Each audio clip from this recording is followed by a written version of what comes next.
1 João 4,18. Vamos ler juntos, o texto é pequeno, né?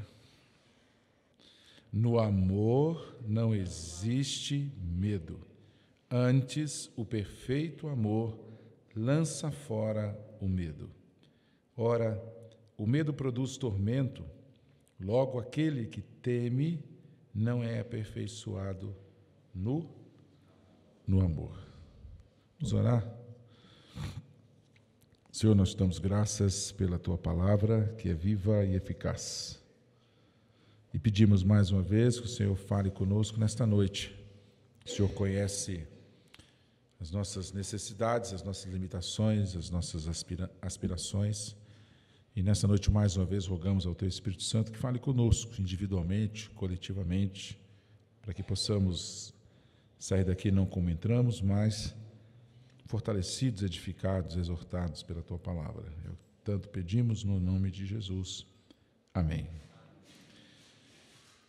Esse texto, fora do contexto, ele fica meio que difícil de entender, não é?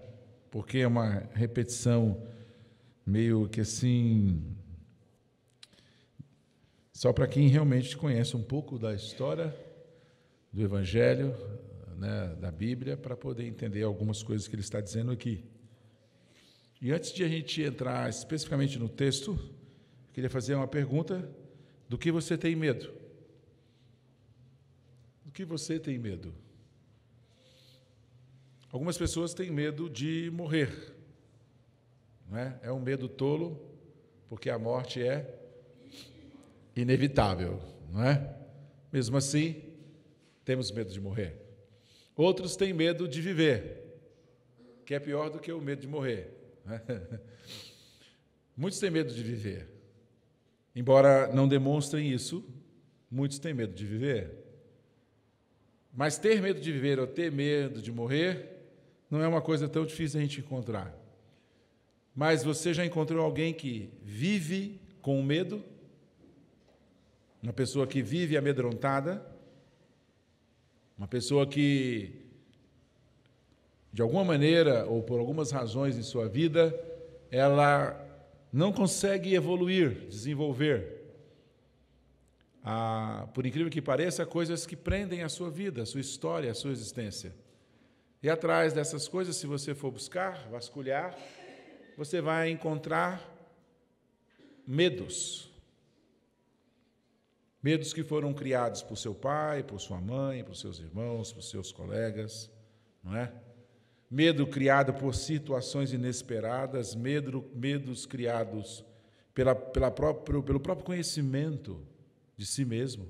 Porque quando a gente se depara com a gente mesmo, com aquela coisa ruim que nós temos e que nós sentimos, sejam os nossos desejos, né? Seja a nossa ira, e a gente se percebe uma pessoa assim, complicada, complexa, né? Tudo isso está aqui, de alguma maneira, introduzido na nossa vida, e então você pode buscar uma terapia para tentar trabalhar isso, não é? E melhorar essa sua relação com a vida, para não viver amedrontado, aterrorizado. Mas há pessoas que vivem a vida inteira com medo, e ela não muda, não é porque ela não quer mudar, ela está paralisada pelo medo de mudar, pelo medo de enfrentar uma nova situação. E esse medinho acaba fazendo parte da sua existência como um grande fardo. Para quem está de fora, não consegue entender. Por que ele não consegue? Por que ela não consegue superar isso? É tão simples. Para quem está de fora, é simples porque não está sentindo medo. Mas para quem está dentro, é muito difícil superar aquela situação e conseguir dar sequência à vida de uma forma normal. Então, a questão não é ter medo de morrer ou ter medo de viver, mas a grande pergunta é como viver sem medo. Seria possível viver sem medo? E quando a gente vai assistir um filme, a gente não se empolga com os heróis, com a coragem dos heróis, e eles conseguem superar toda a maldade, toda a perversidade. E qual é a sensação que a gente tem? De justiça, né? De satisfação. A gente sai com as emoções assim ativadas de forma positiva, porque essa é a intenção do filme, nos conduzir à esperança de acreditar num mundo melhor, num mundo sem risco, num mundo sem medo. Se nós olharmos para o texto agora, a primeira frase é: no amor não existe ou não há medo. Essa palavra amor aqui no original, que é o ágape, né, tão conhecido como ágape, ela tem um sentido diferente para eles, naquele tempo, e para nós. Qual é o conceito que nós temos como cultura brasileira quando nós falamos de amor? Não é? O conceito que nós temos de amor aqui é o afeto, é o carinho, é o querer bem, não é? E que pode ser traduzido em várias expressões, mas essa é a relação que nós temos com a ideia do amor. É um carinho, é um afeto. E a palavra amor realmente significa isso, principalmente na nossa cultura. Mas no contexto bíblico usado pelos apóstolos e mesmo pelo próprio Cristo, a palavra amor tem outro sentido. E é o sentido que João usa aqui. E eu vou então buscar 2 ou 3 textos de referência para você entender o sentido que o ágape é colocado aqui no texto da Epístola de João. Vamos ler lá, Mateus, capítulo 6, versículo 24. Marcos coloca para a gente aí o texto. Algumas pessoas talvez tenham dificuldade de abrir, pode ter uma diferença de tradução, mas vamos lá. Marcos 6, versículo 24. Para a gente ter uma ideia dessa palavra amor, tá? A gente não se perder na intenção de João quando usa essa expressão. Mateus 6, versículo 24. Será que eu estou certo? É isso mesmo. Mateus 6, 24. Só que eu abri o texto aqui em Marcos. Mateus 6, 24. Vamos ler.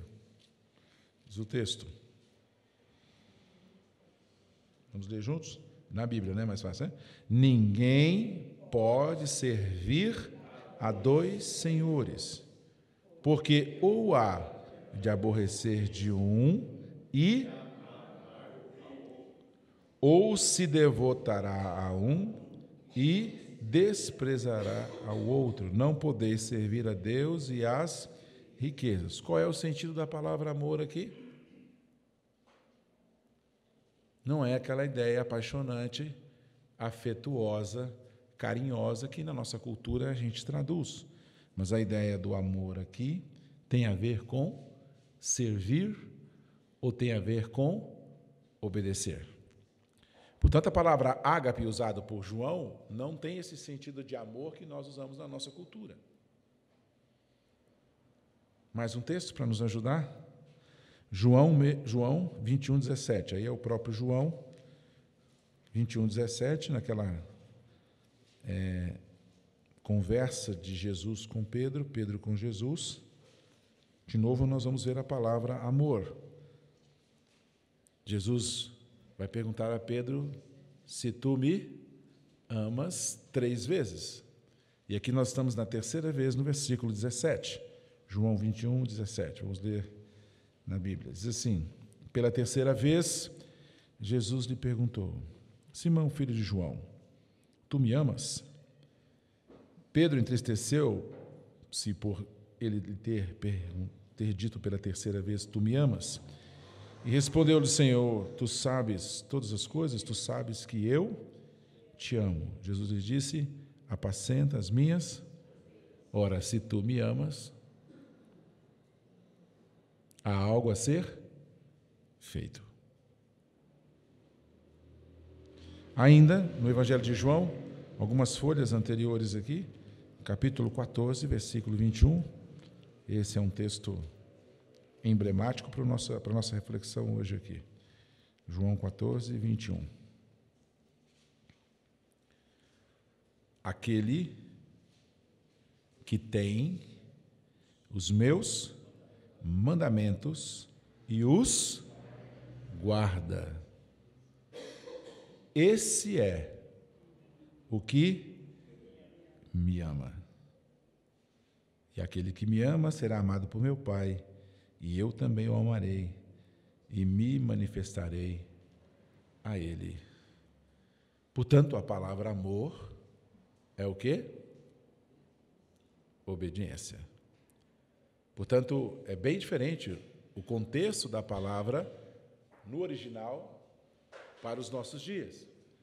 Se nós voltarmos agora para o texto de 1 João, o texto começa a ganhar compreensão, a partir do momento que a gente entendeu a forma como a palavra amor é usada por ele aqui no texto. Se nós substituirmos a palavra amor pela palavra obediência, como é que fica? Na obediência não existe medo. Mudou o texto? Completamente. Então percebe que a gente que é brasileiro, a gente é muito mimadinho, veacão, né? E nós usamos a palavra amor no sentido de relação com Deus, de sentimentos de afeto que nós queremos ter de Deus. Mas, na verdade, no texto bíblico, a palavra amor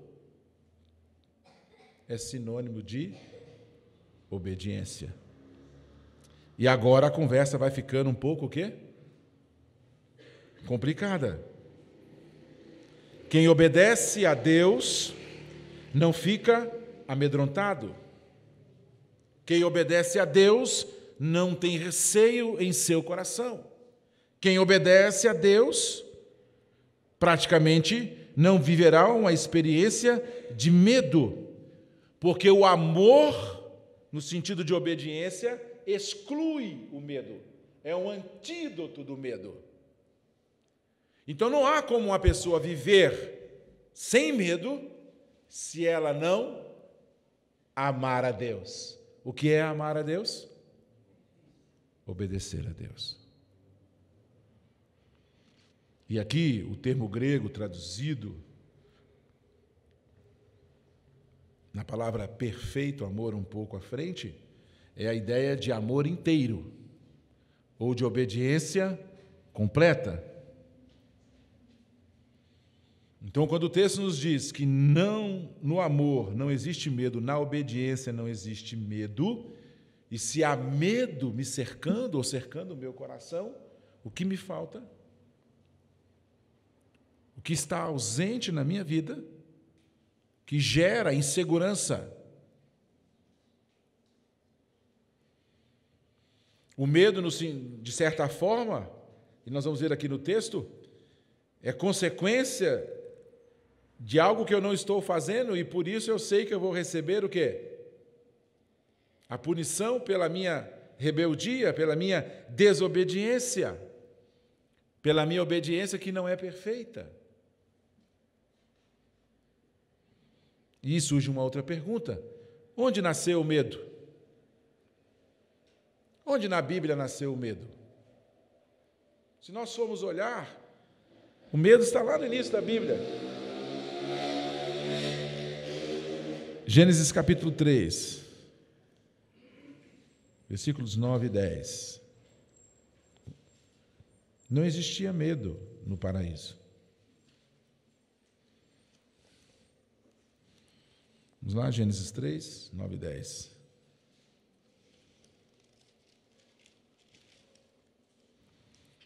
E clamou o Senhor Deus ao homem e lhe perguntou: onde estás?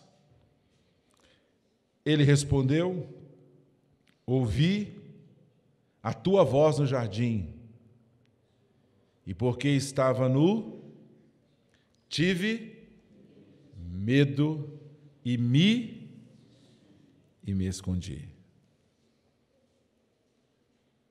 Por que Adão estava com medo? E pasmem, medo de Deus. Ele não ouviu nenhuma pregação sobre o inferno, ele não ouviu nenhuma pregação sobre o juízo final, não, nada disso.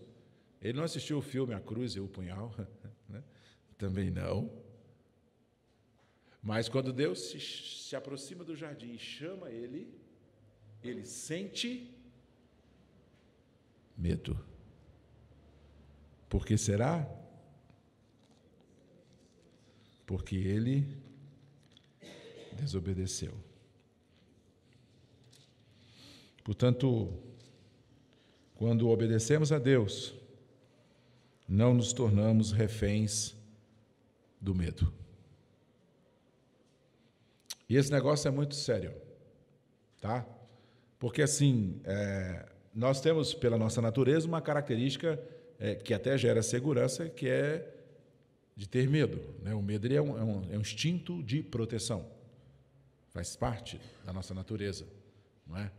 A gente não tem o senso do Homem-Aranha, mas nós temos uma sensibilidade para saber aquilo que é risco, e isso, de certa forma, faz com que a gente evite o perigo. Mas a ideia aqui do texto de João, não. A ideia do texto de João, teologicamente falando, é que na obediência não existe medo. Portanto, se eu estou com medo de alguma coisa, está me faltando o quê? Obediência. Eu estou distante daquilo que Deus quer. E essa distância, à medida que ela aumenta, vai gerando o quê? Insegurança. E aí as diversas áreas da minha vida vão sendo aterrorizadas por um sentimento que nada mais é do que a ausência de uma demonstração de amor a Deus, que nada mais é do que obediência. Na obediência não há temor, na obediência não há medo. Segunda frase do texto. Antes, o perfeito amor lança fora o medo. E agora, se nós olharmos para a palavra de Deus, se nós formos pensar no perfeito amor, para onde nós vamos? Aonde na Bíblia existe o perfeito amor? Quem obedeceu a Deus perfeitamente?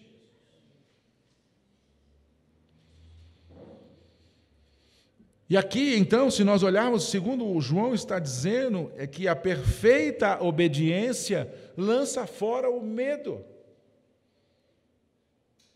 Não há medo quando há obediência. E a perfeita obediência, a obediência completa, joga o medo para longe. Quem fez isso? Quem obedeceu a Deus perfeitamente? Jesus. E mais uma vez, teologicamente, o texto vai fazendo sentido. Porque quem tem medo está em desobediência. Mas quem conseguiu obedecer a Deus perfeitamente foi Jesus. O que nós vamos encontrar na vida de vários homens na Bíblia é uma obediência que vai gerar milagres de Deus, vitórias de Deus. No entanto, o perfeito amor, e quando João usa essa expressão, que o perfeito amor lança fora o medo, ele está falando de Jesus. A obediência perfeita de Jesus deve tirar o medo dos nossos corações.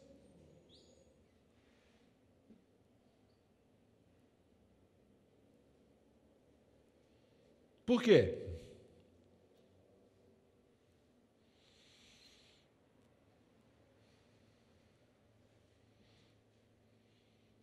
Porque quando Deus me olha, ou quando eu ouço a voz de Deus na minha vida hoje, eu não tenho a mesma sensação que tem o quê?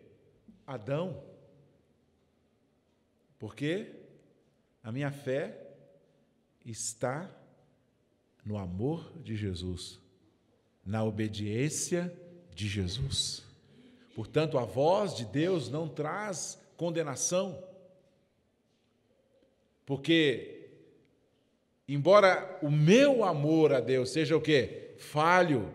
Embora o meu amor a Deus seja imperfeito, ou seja, a minha obediência não é perfeita, mas Deus não me vê pela minha obediência, e eu não vou a Deus pela minha obediência, mas eu tenho fé naquele que obedeceu perfeitamente. E essa fé que me leva a este amor de Jesus perfeito, tira do meu coração todo o medo.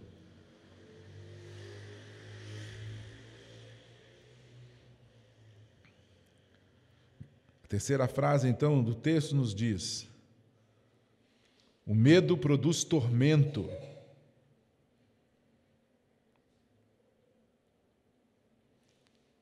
Logo, aquele que teme não é aperfeiçoado no amor.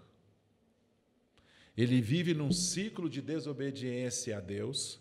Essa desobediência gera insegurança, abala as suas convicções, e em várias áreas da sua vida ele é afetado, ele não consegue enfrentar aquilo que se opõe em diversas áreas da sua vida, porque a obediência dele é imperfeita e a coisa não vai, e não vai mesmo. Porque a obediência de Cristo e a fé na obediência de Cristo vai tirar o medo do meu coração. Mas se eu não amar a Deus, e essa é a pergunta de Jesus, e agora consegue entender a pergunta de Jesus? Pedro, tu me amas?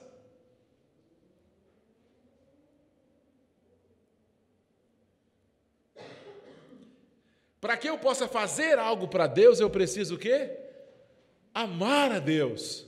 A condicional é a obediência, e a obediência não está em mim, a obediência perfeita está em Jesus, a condicional é a fé em Jesus. Se eu tenho fé da boca para fora, eu não tenho amor.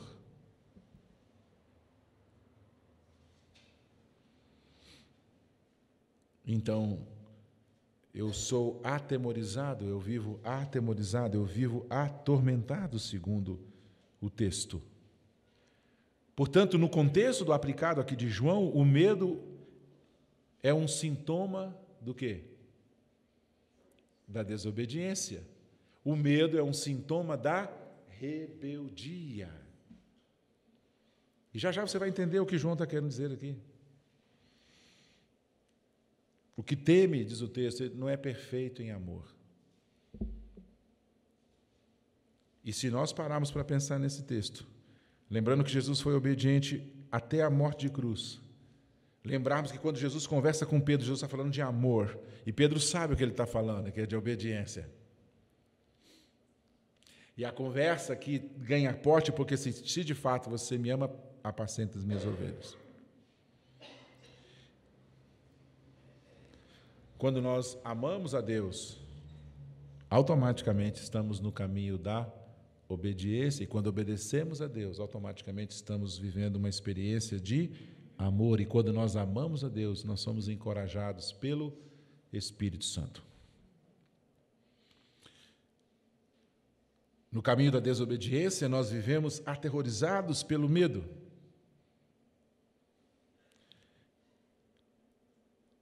E a pergunta é, de que forma eu estou vivendo a minha vida? Com medo? Se há medo, está faltando o quê? Obediência em alguma área da sua vida. Precisa corrigir isso. Corrija isso, e esse medo vai o quê? Ser excluído da sua vida, e você vai ser revestido de confiança, esperança, intrepidez, diz a Bíblia.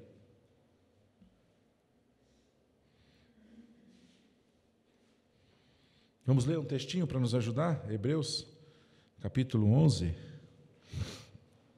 do 32 ao 38. Aqui nós temos uma lista de pessoas que amaram a Deus, ou seja, obedeceram a Deus.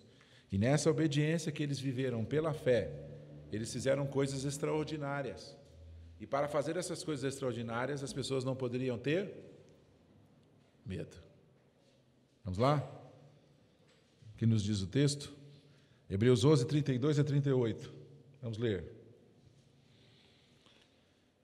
E que mais direi? Certamente me faltará o tempo necessário para referir o que há a respeito de Gideão, de Baraque, de Sansão, de Jefté, de Davi, de Samuel e dos profetas, os quais, por meio da fé, subjugaram reinos, praticaram a justiça, obtiveram promessas, fecharam a boca de leões, extinguiram a violência do fogo, escaparam ao fio da espada, da fraqueza tiraram... Percebe que não há a palavra medo aqui?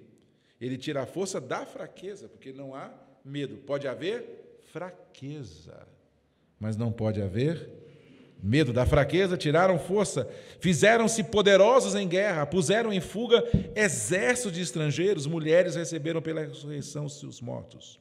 Alguns foram torturados, não aceitando o seu resgate para obterem superior ressurreição.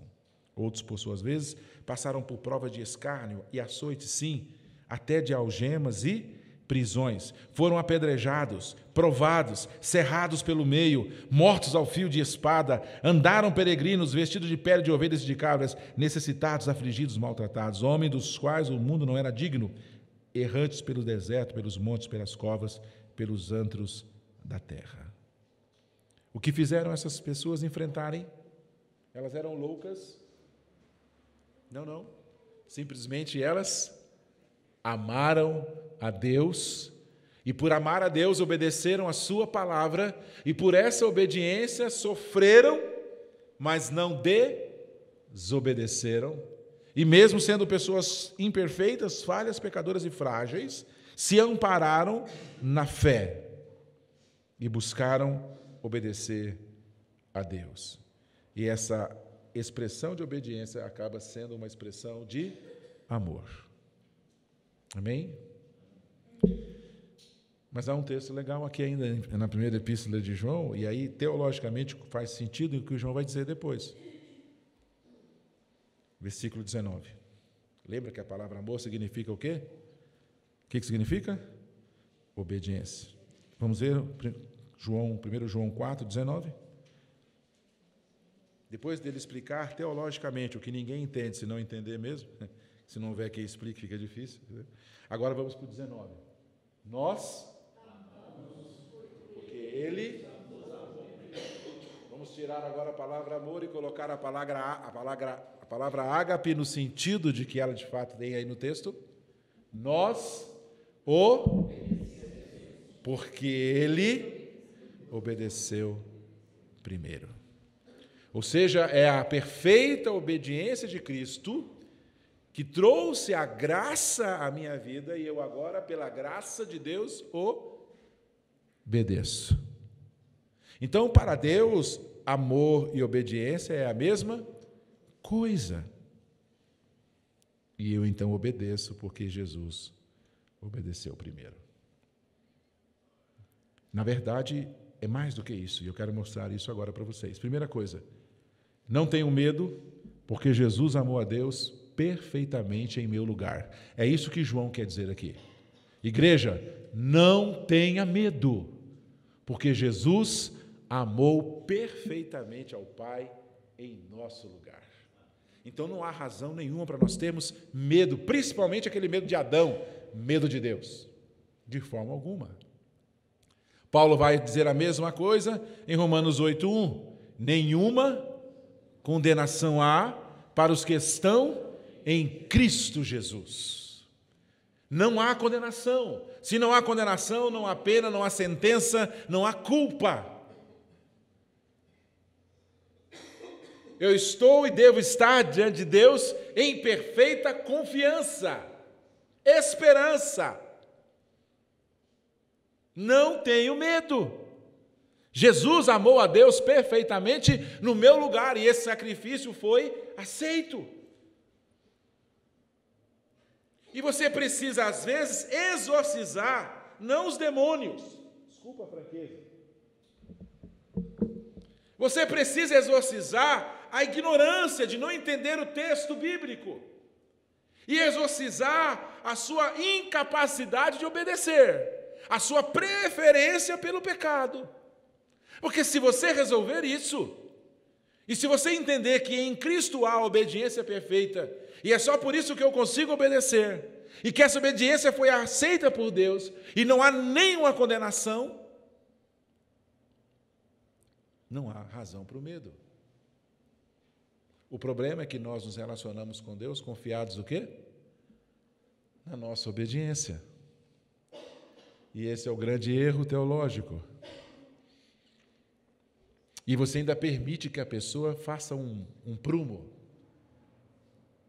Ele quer julgar você pelo prumo dele, como se a obediência dele fosse o quê? Aceita por Deus. Quem amou perfeitamente? Jesus. Qual é a obediência que Deus aceita? A do Cristo. E é só com fé na obediência dele que eu sou salvo. E é porque eu creio nele, Deus não me olha como você me olha. Deus me olha em perfeita obediência também. E quando eu entendo esse princípio teológico, do meu coração foge o medo. Entre eu e Deus não há mais nenhuma barreira Lembra lá de Isaías 59? As nossas iniquidades fazem separação entre nós e o nosso Deus, mas uma vez que eu creio em Cristo, não há mais iniquidade. Meu pecado foi perdoado, o sacrifício foi aceito, não há razão para medo. Eu preciso, na verdade, entender o que a Bíblia quer dizer para mim. Mas eu estou mais vivendo sem olhar para a palavra, entender a palavra, então eu deixo que muitos medos estejam no meu coração, me impedindo de viver. Segunda coisa importante, nós agora obedecemos a Deus e nós amamos a Deus. Por quê? Porque somos bons? Não, porque Ele amou primeiro. Essa é a segunda verdade de João. A primeira, recapitulando aqui, não tenha medo. Jesus obedeceu a Deus perfeitamente em seu lugar. A segunda,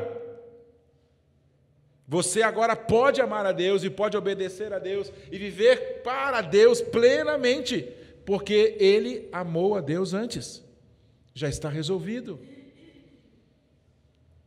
E Paulo também responde isso em Gálatas 2, versículo 20. Abre lá, Marcos. Gálatas 2, versículo 20. Eu estou tentando fazer aqui uma comparação bíblica, né, entre Paulo e João, falando a mesma coisa, aqui só para fortalecer a ideia do que eu estou passando. Gálatas 2, 20. Logo, já não sou eu quem vive. Consegue entender agora aqui a analogia de Paulo? Não sou eu quem vive, mas Cristo, é a obediência dele, e pela fé na obediência dele, Cristo vive em mim, e esse viver que agora tenho na carne, vivo pela fé, no amor do Filho de Deus, na obediência do Filho de Deus, que me, olha o texto aí, que me o quê, irmãos? Amou. E como é que ele me amou? Sendo obediente a Deus. Entende o sentido teológico aqui? Jesus não ama você do ponto de vista do carinho, do afeto que você ama seu filho, as suas coisas. Jesus ama você e abraçou a cruz com todo o coração. Entende o que é amor? Amor não é abraçar o seu próprio filho, a sua cria. Isso não é amor. Amor, no sentido bíblico, é amar o seu algoz, aquele que matou o seu filho. Quem matou Jesus? Quem você acha que matou Jesus? Foi o Zé? Foi o João? Não, bonitinho. Foi você. E eu também. Nós fazemos a nossa fachada de bondade, a religiosidade da nossa bondade, da nossa virtude, mas o texto bíblico diz que Deus, em Cristo Jesus, nos amou, e Jesus amou a cada um de nós, não para fazer carinho e afeto, mas abraçando a cruz e os seus cravos. Não vivo eu, Cristo vive em mim. A vida que agora vivo na carne, vivo pela fé no Filho de Deus, o qual me amou, morrendo no meu lugar, para satisfazer a justiça de Deus. Eu tenho uma pergunta difícil de responder depois no final, aqui vai ser difícil. Terceira coisa importante. Não aceite mais viver com medo. Não aceite isso, irmão. É difícil ser cristão e exercitar. Erga a cabeça. Não é pela sua obediência, é pela obediência dele. Erga a cabeça. Nenhuma condenação há. Viva pela fé. Não aceite o medo. Não aceite viver com medo. E há um texto fantástico. Paulo a Timóteo, 2 Timóteo, capítulo 1, versículo 7 a 10. Diz lá o texto.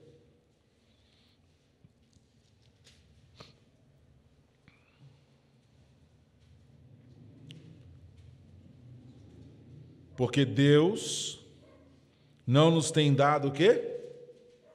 Espírito de covardia. Quem está falando? É o Paulinho, falando para o Timo, né? Eu não sei qual igreja que você frequenta, Não sei a teologia que você curte, mas nós que aprendemos com o mestre, não recebemos dele o quê? Espírito de covardia. Onde é que está o medo aqui, irmão? Mas de poder e de, o que é amor? Obediência. E de moderação. Onde está a palavra medo aqui, irmão? Não está. Paulo está falando com o seu discípulo aqui e dizendo, olha, o que nós recebemos de Deus não é outra coisa senão coragem. Pega o texto. 8. Não te envergonhes, portanto, do testemunho do nosso Senhor, nem do seu encarcerado que sou eu. Pelo contrário, participa comigo. Olha, isso aqui é incrível. Vem sofrer comigo aqui. Vamos enfrentar esse sofrimento. Vamos enfrentar as adversidades em favor do Evangelho, segundo não a sua força, a sua virtude, segundo o poder de Deus. O poder de Deus que nos salvou. Preste atenção, ele não fala de salvação como algo que vai acontecer se ele obedecer a Deus. A salvação já aconteceu. A obediência que eles estão oferecendo, o testemunho, o serviço, a doação, já é reflexo dessa presença de Jesus em suas vidas.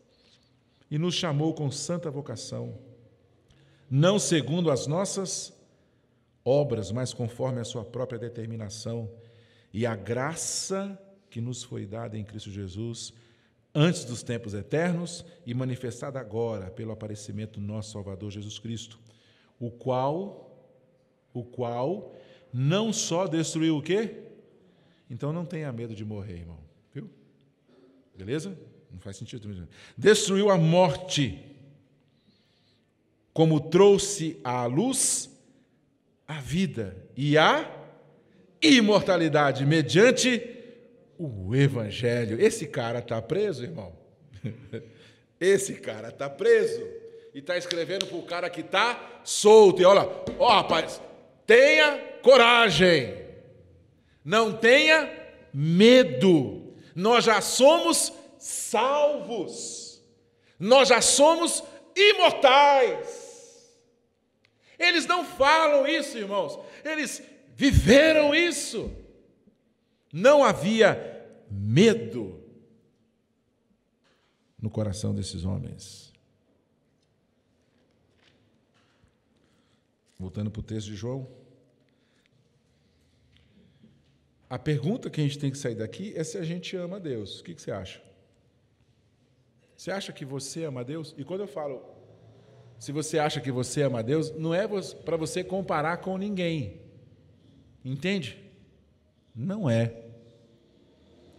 Essa é uma pergunta que você responde para você mesmo olhando no espelho. Você acha que você ama a Deus?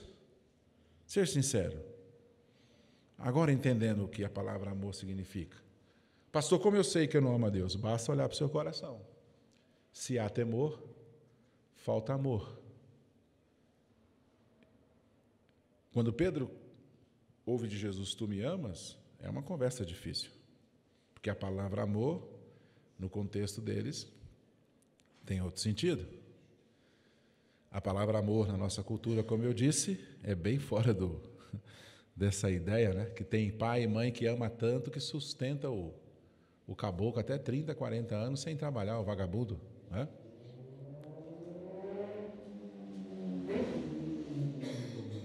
A palavra amor na nossa cultura é uma palavra que mima, por isso que você tem uma igreja como você tem, uma igreja mimada. Mas se nós debruçarmos sobre o texto bíblico, entender o que o João está dizendo, em outras palavras, escrevendo para a igreja, e agora eu vou falar o que ele quer dizer de fato. A igreja não pode ter medo. Se há medo na igreja, é porque falta obediência. Não há na obediência medo. E aqui eu poderia pregar, poderíamos falar de Davi, de Daniel, de Josué e de tantos outros que não tiveram Medo. E não enfrentaram pouca coisa, enfrentaram coisas grandiosas pela fé. Porque eles tinham a certeza que estavam o quê? Obedecendo a Deus. Não tinham medo. E a perfeita obediência lança fora o medo, portanto, se nós cremos que Cristo é a perfeita obediência, não pode haver medo no coração. E João fala aqui, olha, o medo produz tormento. Se vocês começarem a olhar como Pedro olhou para o vento, como Pedro olhou para as águas, e desviar o seu foco na perfeita obediência de Jesus, de fato, se você olhar para a sua vida, para a sua história, para a sua virtude, e se você for comparar com quem quer que seja, você vai naufragar mesmo na fé. Mas se você crê que Jesus já fez o que deveria ser feito, e que pela obediência dele é que nós vivemos hoje, e que Deus nos aceita não pelas nossas virtudes, mas pela obediência dele, Satanás não tem mais domínio sobre a sua mente, e nem sobre o seu coração. Então não aceita o julgamento de terceiros, mas você precisa ver como está o seu coração. E enquanto existir medo, você não está evoluindo na fé. Não tenhas medo, crê somente. Consegue entender agora o contexto do texto de João? Estamos vendo dias difíceis, não é verdade? Dias complicados, não é? Qual é a tendência nossa? Desanimar, ficar com medo. E vocês percebem o quanto que nós somos sensíveis ao medo? Nós somos sensíveis ao medo.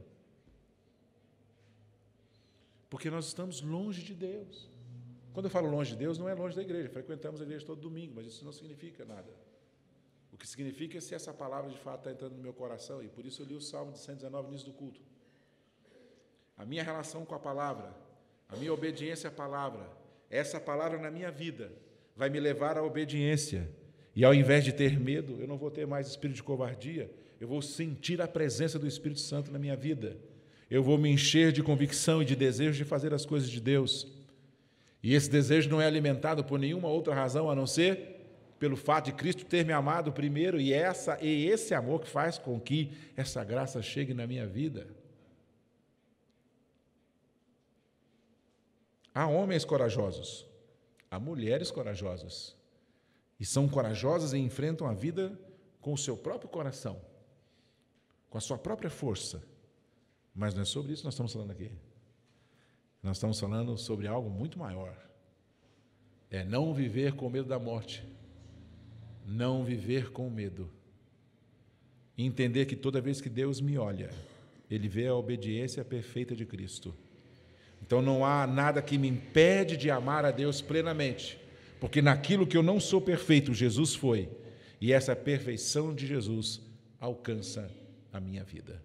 Por isso, em nome de Jesus, sai medo do meu coração. Quando você vê alguém com medo, vai para cima. Tudo bem que ele pode ser um crente meia pataca, ele obedece um pouco. Irmão, vou orar aqui para Jesus tirar o medo de você. Vai funcionar, não? Como é que o medo sai? Quando a obediência chega. Aí o medo sai. Eu digo isso para os irmãos e eu quero encerrar aqui com um testemunho, dizendo para os irmãos assim: tudo que nós formos fazer para Deus, como igreja ou individualmente, se você não fizer pela fé, não vai dar certo, não vai funcionar. Você está sujeito à quebradeira. Mas tudo que você fizer na sua vida, tudo que você planejar, você fizer pela fé, por incrível que pareça, vai dar certo, vai acontecer. Não tem como dar errado. Não é eu que estou dizendo, é a palavra que está dizendo. Pensa em alguma coisa, de fato, que você queira fazer. Coloque isso em oração. Vai colocando isso diante de Deus. E daqui a pouco Deus vai ouvir a sua oração. E você vai ver que os recursos de Deus vão chegando. E aquilo que você orou vai acontecer. Não é porque você orou, é porque a obediência perfeita de Cristo já foi realizada na cruz. E agora você está exercitando a fé. E agora você olha para aquela situação sem medo. E agora começa a grande batalha espiritual. Qual é a batalha espiritual? Enfrentar em obediência a este mundo, pela fé em Cristo Jesus. E então todas as coisas que eu fizer, eu vou ser bem-sucedido. E nós voltamos para Josué. Então, cuidado com os pequenos tropeços, as pequenas pedras. Cuidado com as pequenas falhas que você vai jogando no tapete. Aquilo vai gerar temores, fraturas, fissuras na sua armadura. Então a sua vida vai ficando sempre pela metade. Mas você pode orar e dizer: Senhor, eu quero viver uma experiência de obediência. Eu quero te amar verdadeiramente falando. Eu não quero destruir as muralhas de Jericó. Eu quero tirar esse paralelepípedo da minha frente. Esse negócio está me impedindo aqui. Eu estou sempre agarrado na mesma situação. Minha vida não evolui. Entra ano, passa ano. Eu não estou evoluindo como pessoa. Irmão, você pode até trocar de carro, trocar de casa, fazer uma boa viagem por aí, mas isso aí não é nada se você não evoluiu. Se em fé e na sua experiência com Deus você não cresceu, você não amadureceu. Porque o grande barato da vida cristã não é realizar as coisas, mas é ver as pessoas entendendo o Evangelho e superando os medos em suas vidas. E quando elas chegam para conversar com você, não, mas é Jesus. Minha vida é Jesus. Na verdade, é Jesus. Eu estou onde eu estou por causa de Jesus. Jesus me abençoou. Jesus mudou a minha vida. E se você começar a entender isso, não vai ter medo no seu coração. É melhor sozinho, corajoso, do que você estar com uma galera de medroso, para não usar uma outra palavra, viu? É melhor sozinho. Porque sozinho, o culpado é você mesmo, você consegue resolver rápido, mas se for com gente que não leva Deus a sério, não ama Deus de verdade, a gente vai ter muita dificuldade. Portanto, eu não estou te cobrando nada, muito pelo contrário, eu queria que você vivesse sem medo, mas eu não posso tirar o medo da sua vida, expulsar o medo. Ele só vai sair quando você resolver a sua vida com Deus.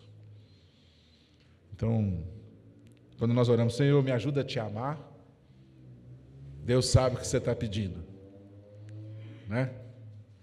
Me ajuda, Senhor, a te obedecer. Eu sinto o meu coração ainda amedrontado. Senhor, tem misericórdia. Onde está faltando na minha vida? Onde é que está a minha falha para eu estar temendo essa fase tão difícil que está aí? Eu estou agindo como um cachorro molhado. Eu preciso agir e reagir de uma forma diferente, Senhor. Derrama no meu coração essa confiança, essa esperança.